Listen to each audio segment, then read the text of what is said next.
कल्पेंद्र,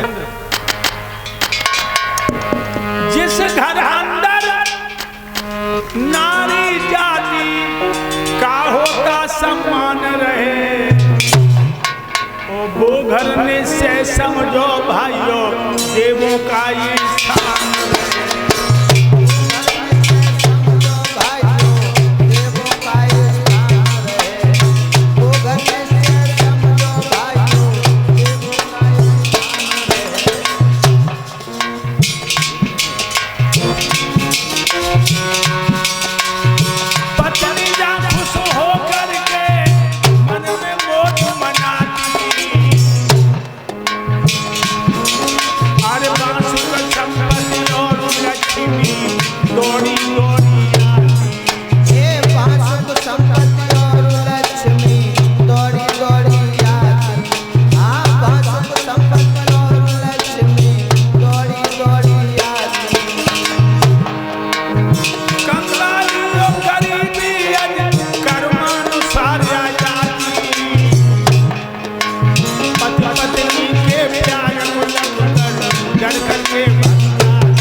जिस घर अंदर नारी जाति का होता सम्मान रहे, वो घर में से समझो भाइयों देवों का स्थान। पत्नियां खुश होकर के मन में मोद मनाती, वहां सुख संपत्ति और लक्ष्मी दौड़ी दौड़ी आती। कंगालियों गरीबी कर्मानुसार आ जाती, तो पति पत्नी के प्यार को लगकर डर करके भग जाती। अगर घर में गरीबी है और पति और पत्नी में आत्मा की गहराइयों से प्यार है, तो घर में गरीबी नहीं रुकेगी।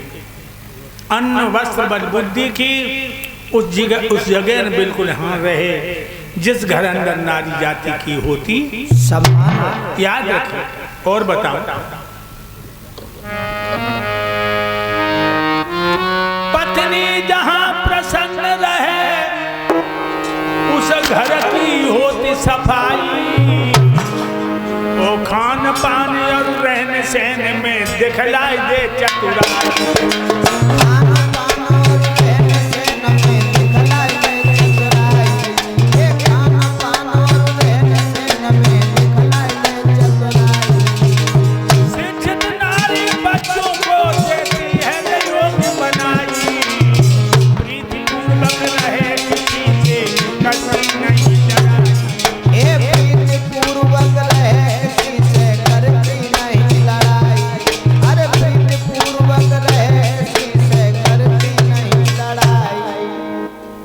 पत्नी जहां प्रसन्न रहे व घर की हो सफाई, खान पान और रहन सहन में दिखलाई दे चतुराई। शिक्षित नारी बच्चों को देती है योग्य बनाई।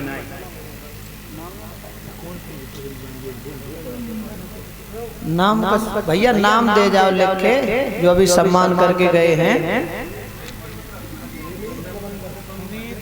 सुनील और ये भ्राता श्री सुनील प्रबंधक, ये भाई साहब हमारे गुरुदेव जी को एक पगड़ी और गले में राधे राधे का दुपट्टा, और हम सब साथियों को एक एक पगड़ी और माला डाल करके सम्मान दे रहे हैं।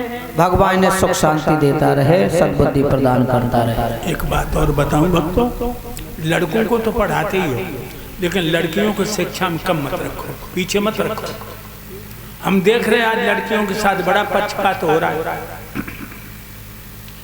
लड़का पैदा भो द्वार ढोल बज रहो, और लड़की पैदा हुई ही तो गली में ऐसे जाए रहो मन जब डकैती पर। एक बात बताऊं, जो कंस अच्छा था, कंस जो था बहुत अच्छा था। बाने देवकी के लला तब मारे जब पैदा हुई है। आजकल के कंस पैदा नहीं होंगे। अल्ट्रासाउंड में देखो कि लड़की है, पेटे में हत्या कर दे। क्यों मारते लड़की को? दहेज न देना पड़े, दमान न ढूंढना पड़े। इतने लोग बैठे हो, खड़े हो के बताओ कि हमारे घर में 6 लड़कियां हमें गरीब कर गई। बेटियां गरीब नहीं करती, नसीब लेके आती। लोगों, हमारी कथा हो रही थी इधर जिला बदायूं में।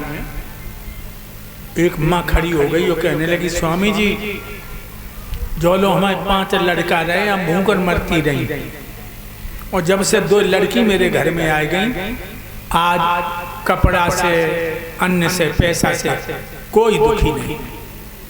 देखिए जो लोग 5 लड़का रहे तो लोग भूखकर मरते रही।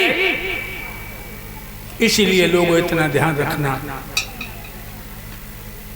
लड़कियां लड़कों से बढ़ करके हैं, इनकी हत्या मत करो, इनकी हत्या न करो। लड़की न होती तो हम और आप न होते, अगर ये लड़कियां न होती तो हम और आप न होते, हम और आप न होते तो हमारे तुम्हारे बाप न होते। ध्यान रखो, बेटियों को न मारो, पढ़ाओ नहीं।